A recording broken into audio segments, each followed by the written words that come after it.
Praise the lord. Asia 30:18. కావున మీ యందు దయచూపవలనని యెహోవా ఆలస్యం చేయుచున్నాడు, మిమ్మును కరుణింపవలనని ఆయన నిలవబడి ఉన్నాడు.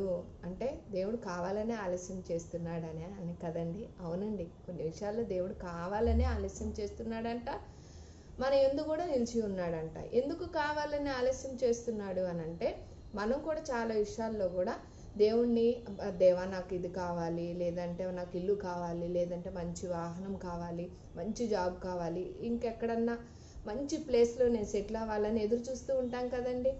అది మనకి మంచో కాదో దేవుడికి తెలుసు కాబట్టి ఆలస్యం చేస్తున్నాడంట. మనం కూడా మన గృహంలో పిల్లలు అడిగినప్పుడు మనం అడగగానే కొన్ని ఇస్తాం, కొన్ని ఏమో ఇవ్వం. ఎందుకు ఇవ్వమంటారు? అది ఇస్తే వాళ్ళకి అంటే ఆ సమయం వాళ్ళకి అది అవసరం లేదు, అవసరం లేనిది అడుగుతారు. ఒకవేళ అది ఇస్తే వాళ్ళు దాని ద్వారా మనం నష్టపోతారేమో అని కూడా మనం ఇవ్వం. మన దేవుడు కూడా మన యందు అలాగే అన్ని విషయాల్లో కూడా ఆలస్యం చేస్తున్నాడు అని అంటే మనకు అతి శ్రేష్టమైనది ఇవ్వాలని ఆశపడుతున్నాడు. ఆమె ప్రతి ఒక్కరి పట్ల కూడా దేవుడు ఎప్పుడూ కూడా కొన్ని విషయాలు ఆలస్యం చేస్తున్నాడంటే మన దేవుడు అడుగు వాటికంటే ఊహించే వాడికంటే అత్యధికంగా మేలు చేసే దేవుడు కదండి. అందుకే మనం బిడ్డలకి అడిగినప్పుడు కొన్ని ఎలా అయితే ఇవ్వకోకుండా వాళ్ళకి తగిన సమయం ఎలా ఇస్తున్నామో, మన దేవుడు కూడా మనం అడిగిన దానికంటే శ్రేష్టమైనది ఇవ్వాలని ఆలస్యం చేస్తున్నాను, మీ అంతే నిలిచి ఉన్నాను, నేను ఎక్కడికి వెళ్ళలేదు, నేను మీకు తగిన సమయం తప్పకుండా ఇస్తాను.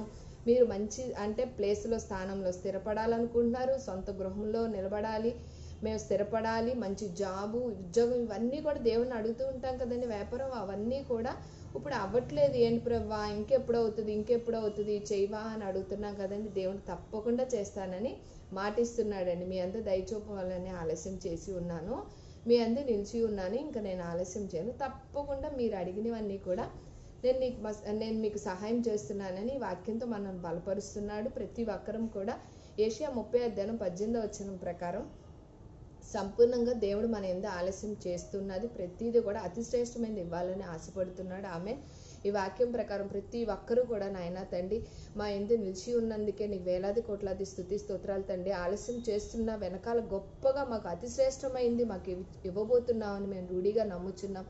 ఉద్యోగం, వ్యాపారమా, లేదంటే విదేశాల్లో మేము స్థిరపట్టమా, మంచిగా అన్ని విషయాల్లో చదువు పట్ల అన్ని విషయాల్లో కూడా అతి శ్రేష్టమైన మాకు ఇచ్చి ఉన్నాను రూఢిగా నమ్ముచున్నాం, మేము పొందుకున్నామని కూడా రూఢిగా నమ్ముచున్నాం తండ్రి. ప్రతి ఒక్కరి పట్ల కూడా ఈ వాక్యం సంపూర్ణంగా నెరవేర్చబడుగాక, అన్ని విషయాల్లో కూడా దీవించి ఆశీర్వదించి ఫలింపు చేయబడుగాక. ఆమేన్. God bless you.